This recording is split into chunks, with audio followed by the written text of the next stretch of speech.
This may be one of the most important issues in Indian country this century.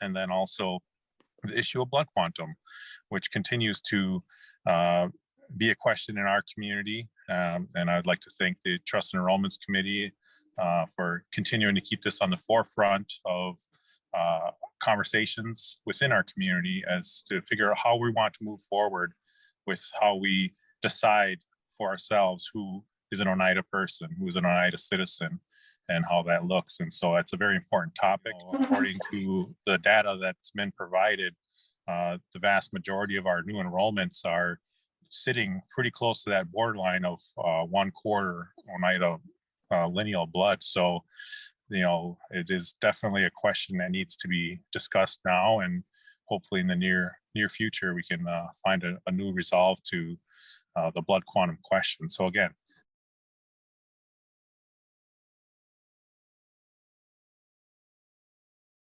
I was thinking about how colonization, if you think of all time, if you think of like time immemorial, I don't know that we use that phrase anymore, but time, you know, the timelessness of our peoples and our presence in these lands, and colonization is a blip.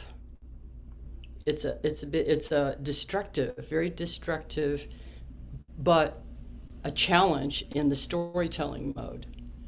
For us, band membership really has to be understood through Indian policy. The sole goal was and continues to be in Canada, the assimilation of Indians. And so how they did that was to tie Indianness to racial notions of blood purity, like literally created a fictional race of Indians, and then tied blood to benefits.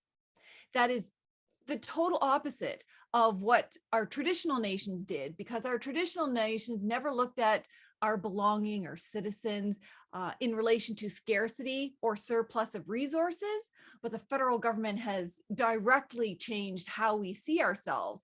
And so what the federal government is hoping for is that we will voluntarily assimilate or force the assimilation of our own nations through very restrictive band membership codes, and you would call it enrollment. And that people want us to be a race. Right, the United States and Canada, you know, sort of going back to Pam's comments, right? They want us to be a race, and they want us to be, you know, on this path to eradication this way, right? And this is how its citizens also generally want to understand us, as a race, not a nation, right? And I think that's something that we really, you know, looking to the future, are going to persistently have to fight over. We started out with Norbert talking a little bit about the IRA, and the Indian Reorganization Act mentions membership for a reason, and that's that membership is different than citizenship. And it's not a coincidence, as Doug has pointed out, that citizenship, we knew lots of models of citizenship at the time the IRA was passed. The IRA is passed at a time in which there's a big change in citizenship laws in the United States.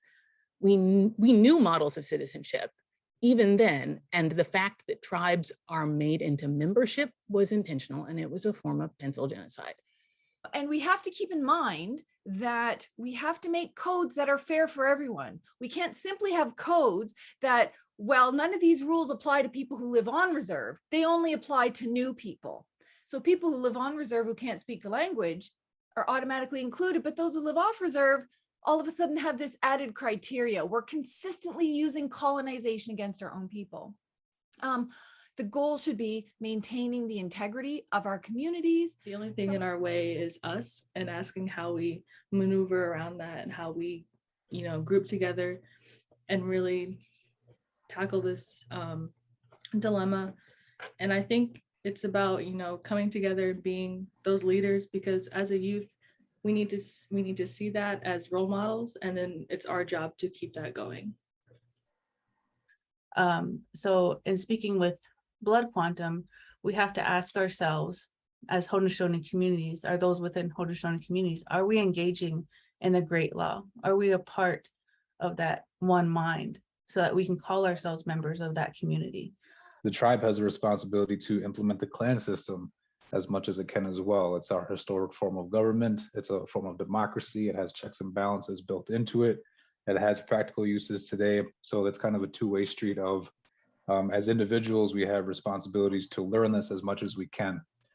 Imagine that you're sitting in a circle husking your corn with all of the families that you work together to grow the corn, and you're telling stories and you're sharing parts of yourselves and the bonds that you make as you're growing this corn. Imagine that your children are coming together and they see the Mother Earth and they plant the corn and the beans and the squash, our three sisters, and the tobacco and the strawberry into our Mother, the Earth. Take note that the corn grows from the breast of the mother. And when our corn is green, it actually is, when you open the kernels, it's milk. You can actually make a quart of milk with our green corn. Imagine your children or your child, your inner child learning this. Is that in the Great Law, as you go through it in the language, there's one story in there that talks about the sound of peace, and that's what we seek.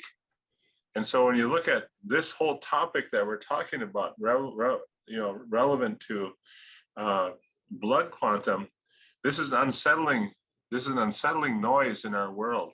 It's an unsettling noise that's not creating a path to peace for us. You can't have that collective strength without that third principle being peace. We usually tie the word peace to unity, and true unity means laying down our weapons and making decisions that best serve that collective. And when I say weapons, I don't just mean the physical weapons that we know of, but often in our communities, we use negative words and actions as our weapons. The ascendancy and the pain, quite frankly, that can be inflicted as we think about not including those members of our family and excluding them from the sense of belonging. My sister and I were actually able to do some research and connect ourselves to the Little Shell community, and they do lineage and blood quantum. So because we had enough native blood and we had lineage within Little Shell, we are now enrolled. And recently that tribe became federally recognized. So now I'm suddenly a real Indian, whereas my whole life I was only a descendant. So it's just a different perspective. Now I have the rights to have eagle feathers, whereas previously I did not. So I'm kind of experiencing this interesting space in my identity, but also thinking about how important land and place is to our identity as Native people, and the challenges of the legalities that keep us from fully experiencing that with our families. Imagine being so sad or so happy and walking through the woods and seeing our mighty Duck Creek. And when you go out east, that people identify you for that beautiful Duck Creek. Imagine all the water that you need to make your corn soup. Imagine walking in the corn and the clouds are brewing and they're bringing a storm, and the corn cups in order to get a cup of water from our rains, in order to get what she needs from our water. That when you look at the content, the stories that we have, our cultural knowledge that exists today, it's the renewal process, that cultural knowledge that we're absent of. It's not something to debate about, it's something that just has to be done. And as you provide that original knowledge, then as you look at the languages, as John mentioned, you end up looking at then the context of it, because the content rises up from the content, that cultural content. Also reframing what we mean by benefits, or maybe including more of the relationship building and aspect of that when we think of the term, because that's more of the healing work that I think is also important to consider when you allow someone to belong. I always refer to the grandma's dilemma. In her head, she knows that blood quantum is not sustainable over time. At the same time, she wants her children, grandchildren, great-grandchildren to enjoy the rights and responsibility of tribal citizenship. But it is a question. I think about it a lot, especially as a grandmother, about, tribal, what what makes, about tribal blood quantum and tribal membership. What they mentioned was they weren't worried about the blood. What my grandmother said to another grandmother, I'm worried about their brain. Because how do we know that they're going to be thinking with their Oneida brain? She says, we don't think with our blood, we think with our brain. And so I guess as you look going forward in terms of content and context, that goes right back to the great law of that thought of peace, that thought of the good mind, the thought of encouragement, that description of such. That's why we have these good mind, good words, encouragement, why we have Galiwi is and Gahnigulio and Yungwajistaya and Yungwahwajili. Why we have all those words, because they come to our thinking. And that's the highest form. How do we go about thinking indigenously, our thinking and the way that we think, right? And then to align that with our process of doing indigenously, to have those two things matching, thought and practice to match. Because from those, what can be born is being, which is the combination of those things, expression as you live as being in the world. How do you become that being indigenous and continuing to move forward with this thought of this is who I am and this is what I bring to the world and this is what I'm going to be and continue to be.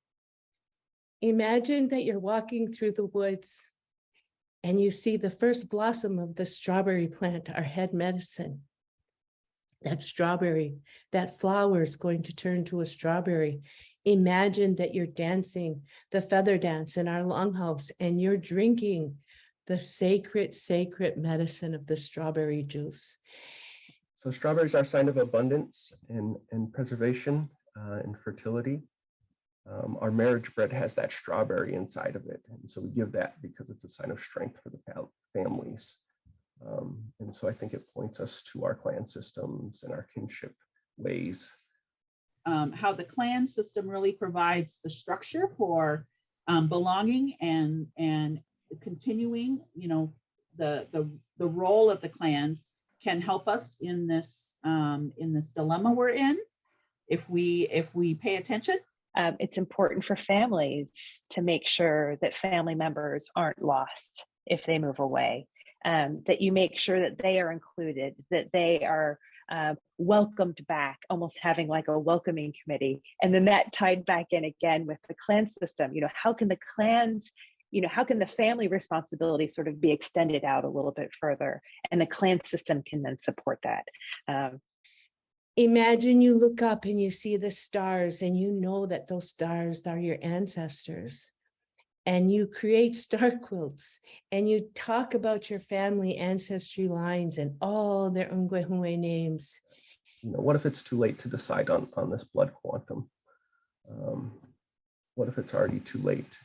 And so also pulling from a poem, just a short stanza that says, well, let's place our keepings where the strawberries sleep.